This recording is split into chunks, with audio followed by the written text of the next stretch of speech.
大家好，这里是 IT Commander。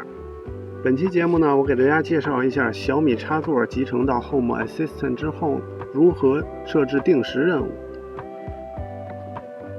我们小米插座设置定时任务一般都是在 APP 里设置，如果我们不需要 APP 的话，我们也可以用我们的 Home Assistant 来控制它的定时任务。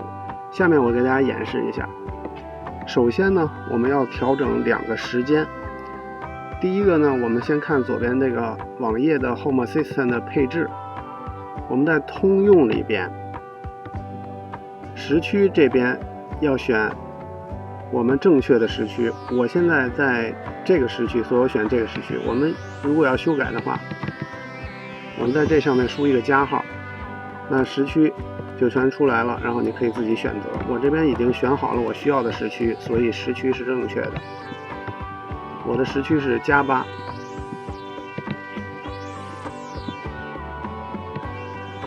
大家看往下拉可以有+8的选择，我们选你最近的一个城市，比如说我选北京、上海，然后在这儿点一下保存。这个时候呢，配置保存了。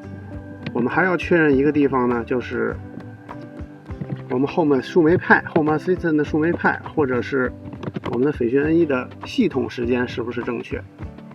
我们首先呢，打开 Xshell， 我们连接上我们的树莓派。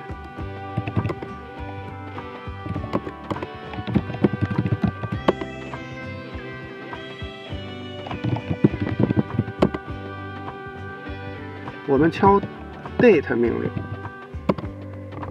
来检查一下现在是不是时间跟你现在是符合的。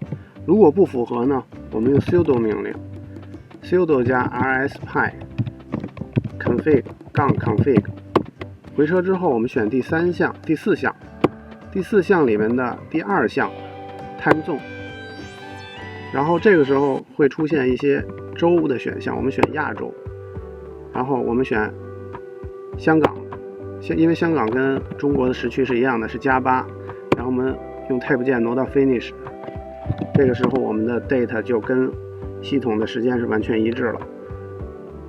然后修改完这些配置之后呢，我们用 sudo system control 命令重启一下我们的 Home Assistant。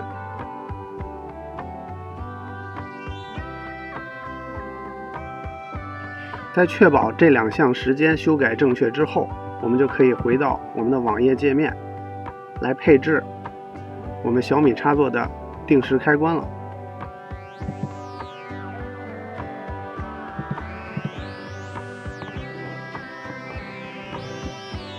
首先我们进到配置，之后点自动化，选加号。这个时候呢，它就会新建一个自动化，我们把名称改一下，定时关机吧。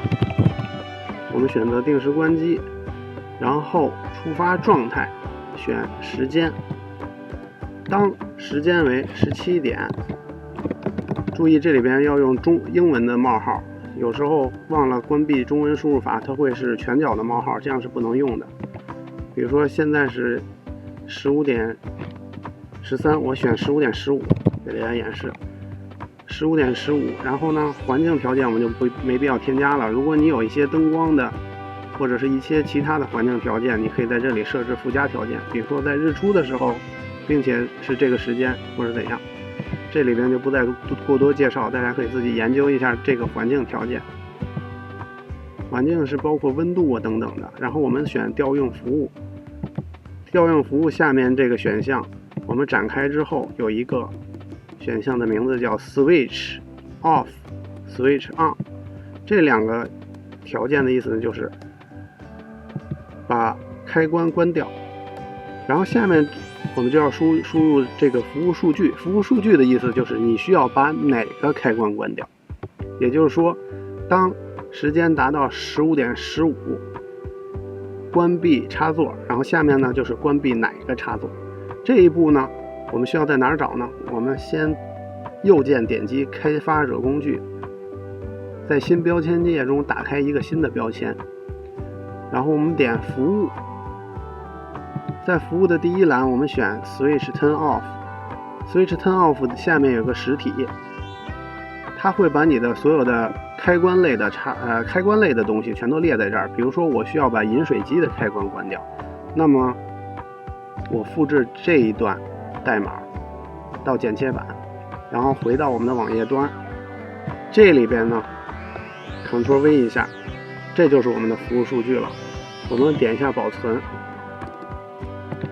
回到这个页面看，这个定时开关机已经做成了，这个脚本已经做成了，而且它上一次触发是 never， 也就是说从没有到达15点15分。我们回到首页观察一下，大家看这个开关是自动关闭了，因为现在时间已经到达了17点15分，所以它自动关闭了这个开关。这个就是我们的定时任务。当然了，你也可以设置一些定时开机命令，也是在自动化里边。大家看刚才这个定时关机是上一次触发的时候是哪天哪天的哪点，我们也可以创建一个定时开机，定时开机，然后触发条件一样是时间，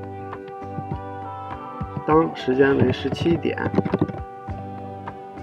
17分，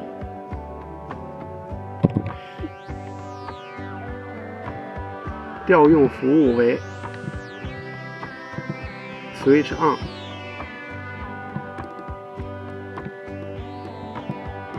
Switch On。sorry， 这是 Script Turn On， 我们选择 Switch Turn On， 这个是 Switch Turn On。那我们 Turn On 到5点17分，打开哪个开关呢？我们把刚才的东西再粘贴进来，这里边就是打开饮水机的开关的意思。如果我们还有其他的开关要同时的触发，你可以回车，然后我们把这个数据呢再重新的照抄一份，然后把这个后面的名称换成另一个开关的名称。我这里边呢只有一个开关，所以我就只给大家演示一个开关，然后我再保存一下。这个就是定时开机任务了。大家看它的上次运行也是 never 没有运行过。然后我们回到概览这块，大家看这个饮水机的开关到17分的时候就会自动被打开，我并没有去摁它，它会自动的打开。我们稍等几十秒，大家看到了，现在已经到了15点17分，这个开关被自动打开了。这就是我们 Home Assistant 里面的定时开关任务。如果大家喜欢我的视频，一定记得订阅、点赞、打开小铃铛。谢谢大家收看，再见。